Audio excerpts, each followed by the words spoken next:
Well, it's funny because like I see a lot of the black media with when Wacka Flocka came out. A lot of the black media, I was very happy to see that they were kind of jumping on it. Like, who is this guy? Why is he out there? Who gave him a contract? Right. Because a lot of times I think that they dumb it down when it comes to the black media. They dumb it down to that audience. Right. And they kind of lower the standard for that audience. And I think that audience needs to step up and demand more, better for their culture.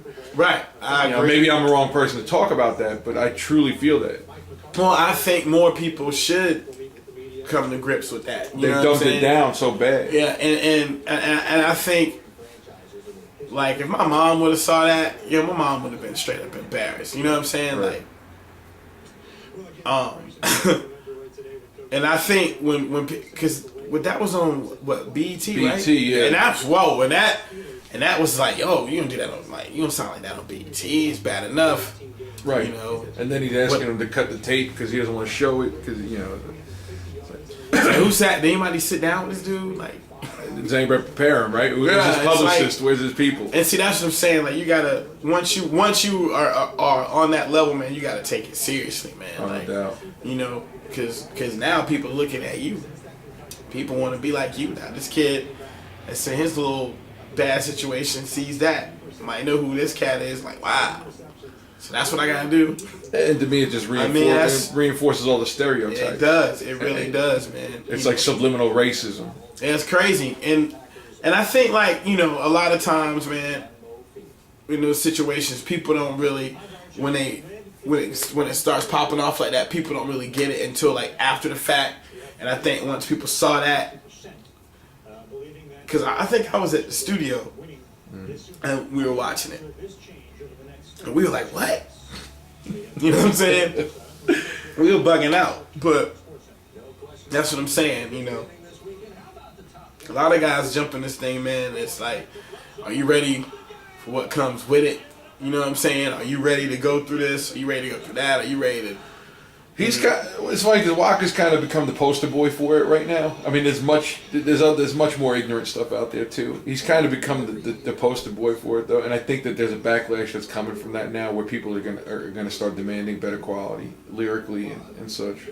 Yeah, and I think it's been going on for a while, but people, I think, they're it goes, you have those eras, like you remember like the Public Enemy, Paris, yeah. You had like you throw KRS in there. You can throw KRS one in there. Intelligent Hoodlum. Right. When you had that whole era of like Poor like, Righteous Teachers. Poor Righteous Teachers. When you had that X-Clan, especially X-Clan. When you had that intelligent, positive, uplifting type of hip hop. And then you had the era of when people just wanted to dance. And then you remember the era when everybody had a house record on their record. Yeah, you remember that? Yeah. You remember MC that? Shan had a house record. Latifah had. Yes. Latifah had a joint. Girl, House You, Jungle Brothers. Jungle Brothers is the biggest hit. Yeah, that was the biggest hit. Yeah.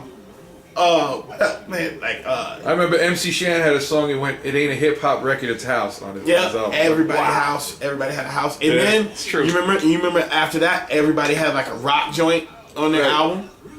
True. So you have eras, and I think right now we're in that era where people it's easy for people to get on. It's that fast food hip hop. Yeah.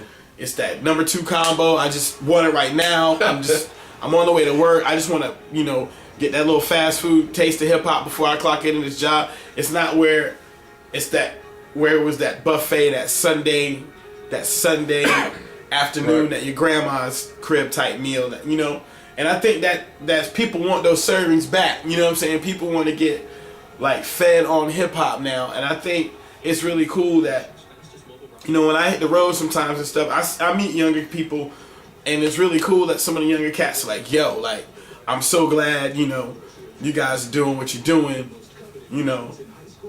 we need that. And that's a cool feeling, because it kind of makes you be like, okay, cool, people, there's still some people out there, but now it's like, it takes more of an effort from the artist to go out and reach out to the people and meet and greet the people and get to know people. Because now the music is becoming more personal, and now it's not where people like rock star status and you know the fans were here and the artists were here. Now, you know, like the fans, you know, with record sales and stuff, the fans are like what's controlling certain situations. So as an artist, I think, you know, you need to go out and meet people, and you know, I'm just like you. You know what I'm saying? I just happen to be able to rap, do what I do. That's it. And I think once people feel that you're accessible and they can like be at your level, and then I think that that's when you're all good. That's why I could play anywhere and get love. You know what I'm saying? Right. Because I can relate to people everywhere. So that's the difference. You know, when I get on stage, I'm Fuzz Jaxx. When I'm off, I'm Fuzz Jaxx, and I'm cool. I'm just like you. And I think once people, a lot more artists can get in that mindset, I think that's when the playing field is gonna be straight, and everybody's gonna be like, yo, I like these guys because I'm just like them, you know. And that's the part of hip hop I think that's getting better. Like that's one aspect I think with the internet and people being able to reach out to you and Facebook and Twitter, like all that stuff, man. Like I think it's really important for you to do all that stuff. You know, if as much as you can yourself, I think it's really important because now I'm starting to see it. Because I remember you were joking me about my Twitter page, which is like, at North Jaxx. It's like North Jaxx, yes, North Jaxx, Twitter, hit me up. That's JAXX North Jaxx. On Twitter. But yeah, man, I remember you was like, yo, you talking about Twitter, you ain't barely on Twitter. Now, like, the whole dynamic of the game is different now. You talk about the internet and stuff. Mm-hmm. As an artist, obviously, performance is one aspect. Live performance is one aspect. Recorded performance is a whole other aspect. Right. Now, with the way the media is, it's oversaturation. First of all, everybody and their brother's making music now. Right, everybody raps. They're good MCs. They're whack MCs. They're good beat makers, whack beat makers. Not only that, but it's like everybody's looking for something free now. So right. they put it on an iPod quick off of, you know, whether it's Pirate Bay or wherever they're downloading this stuff from. As an artist, though, I mean, that's part of your living. How do you feel about that? Well, I think with that, man, I think you need to separate it. Like, I think you need to have that material that you know you're gonna take an L on, or that material you want to test out. Go ahead and put it out there, but you got to be real careful and selective, like who gets what. Like with me, I'll do a couple joints and put them out for free on the internet for download, but then I make sure I got close watch on my catalog, so that way, you know, whenever I want to put that product out for sale, I'm good. I think you should go ahead and make certain songs for free.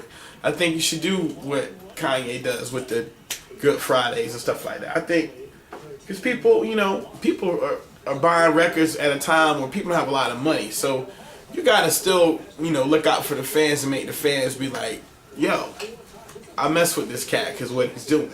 And I think that's what helped with Kanye, because people wanted to kill him a couple years ago. Like, people were sending him like death threats on Twitter, and you know what I'm saying. Now this, you know, it's.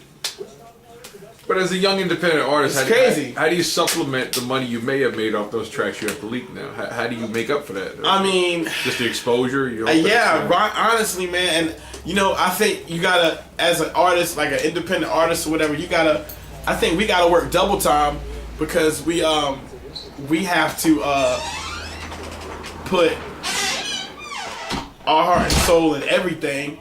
First of all, a lot more than your average artist. Yeah. And we got to work twice as hard because we're doing a lot of the work. But I feel like that's what comes with it. Like, I don't have a problem with that. But at the same time too, I don't leave my material out for people to get their hands on and do what they want to with it. You know, either I control that. And I think that's the cool thing about being in the situation that I'm in, because, you know, if I want to put this out, I can put it out. If I don't, I don't. I don't really want to be in like a $1 million studio. People coming in and out, and I don't know who's there when I'm not, and my tracks are all over the. No, like, Does that answer your question? I don't want. No, you totally got you on that. It's just it's how do you make yourself stand out now outside of your quality? Because I know outside of okay. Because how many you're killing me today, man. I'm saying I like these questions. But yeah, how many times do you see a really good question, a real dope artist, and you say, why didn't that guy make it to the next level? It's like the talented, right? The quality of work is really good, but right. they kind of don't get seen. How do you separate yourself? How do you make sure that people know who you are and want to check for you? Honestly, man, and some people hit me in the head with this, man, because they say like, you know, I'm doing too much, but I think you gotta be proactive, man. You gotta stay active, and I think people can check with me because of the Fuzz and Max stuff, the previous work I did with the live band, my solo, and the Action Inc. With me, I'm giving you different levels of artistry. You might not like my solo stuff. You might like Fuzz and Matt. If you don't like Fuzz and Matt, you like that old that kind of bringing it back to lyrical tenacity. Then you like Action Inc.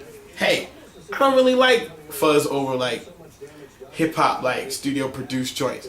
I like him over live stuff. Oh, word? Well, hey, I got this live project. So I think with that, man, that's why people can check for me, because it's like, what are you doing? Oh, word, you doing this, and this? Well, hey, I might not like all of it, but I'm gonna still pick up something. Well, you know, I always call you the hip hop renaissance, so, man, because you always got something going in different directions. And I feel like you got to, man. You have to. And be on the lookout for Honda Civic music. Volume 1. I gotta tell you about. Oh yeah, we didn't even talk about that. We ain't talking about that, yo. That's got to be off camera, I guess. We might be able to slide into it. You know what I'm saying? But I'll just give you this. Honda Civic music. It's me over down south beats. I think I'm really, you know what I'm saying, just classic down south joints, new down south joints, just to let people know that I could spit darts over anything. Right. You know what I'm saying? So be on the lookout for that, though. You know what I'm saying? I gotta tell you about that. I don't care. Okay, no doubt. But you know, I always compliment you on your versatility, man, and I appreciate that, because I appreciate that. No, I appreciate your talent.